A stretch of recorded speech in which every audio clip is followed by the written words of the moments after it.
Alors nous allons aujourd'hui nous intéresser au problème 1448, donc Count Good Nodes in Binary Tree. Donc le principe est assez simple, un nœud est dit good si jamais dans le chemin pour arriver au nœud X, eh bien il n'y a pas d'autres nœuds qui ont une valeur plus grande que ce nœud-là. Donc c'est assez franc, assez naturel. Et donc, nous allons commencer à coder tout simplement en faisant un parcours en largeur, donc un Breadth First Search Algorithm, donc en utilisant le principe de queue, c'est-à-dire first in, first out, pour, à chaque niveau, mettre à jour le maximum du nœud et du nœud précédent, pour garder en mémoire le seul nœud qui nous intéresse pour comparer.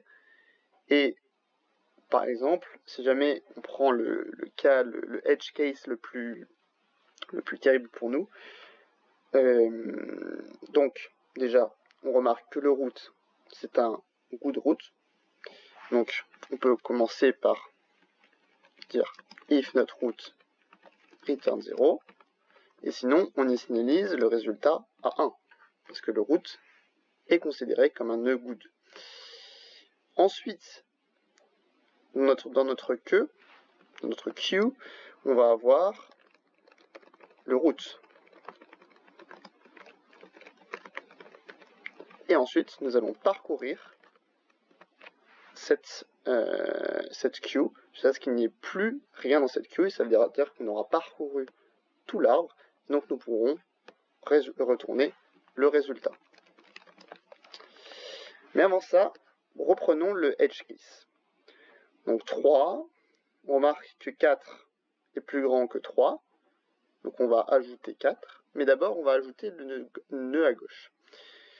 Donc au lieu de rajouter 1, qui serait peut-être pénible, si jamais nous enlevions 3 et que nous rajoutions 1, eh bien, imaginons là, nous n'avons pas un 3 mais un 2, 2 étant plus grand que 1, il aurait été considéré comme good, même si sur le chemin, le root était plus grand que 2. Bon là c'est 3, donc le cas ne s'applique pas, mais the point is, ce qu'il faut retenir, c'est que au lieu de rajouter dans un parcours, comme dans un parcours en largeur classique, le 1, on va rajouter le max entre le 1 et le 3. Attention, on ne va pas ajouter la valeur, mais on va bien ajouter le nœud. C'est-à-dire qu'on va devoir update la valeur des enfants, des children, du nœud de base, du nœud précédent, avec la valeur la plus grande des deux. Soit de l'enfant, soit, donc, ici ce sera de l'enfant, mais ici ce sera celui du parent. Donc, ceci étant dit, nous allons commencer par pop left le nœud, donc ce sera le nœud avec lequel on travaillera. Et bien sûr, la longueur, pour travailler sur des niveaux, toujours besoin de la longueur, donc qlen égale à len de q.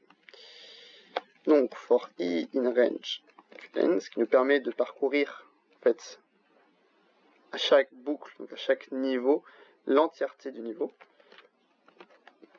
On va reprendre celui le plus à gauche.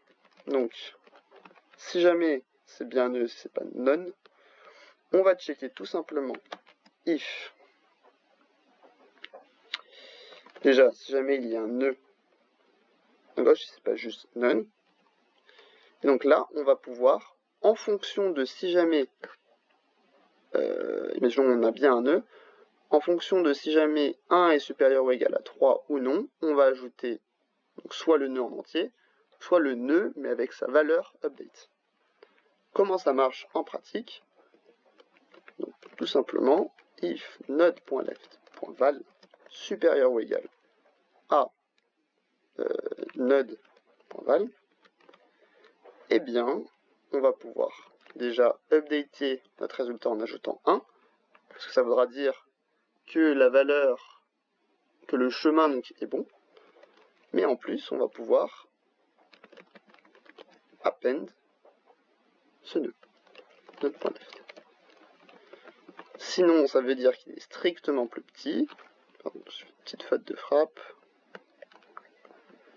Et donc, node.left.val égale node.val et q.append node.left.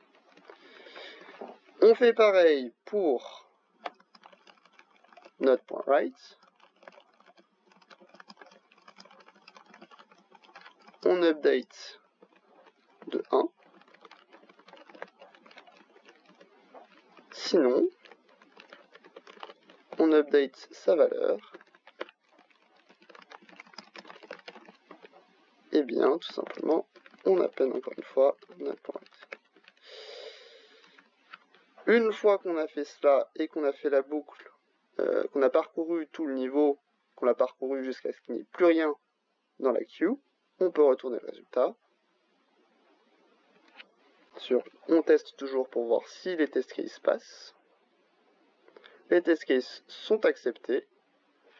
On peut donc submit. Et comme on peut le voir, nous sommes très performants non seulement en termes de complexité, mais également en termes de mémoire. Merci d'avoir regardé la vidéo et n'hésitez pas à vous abonner.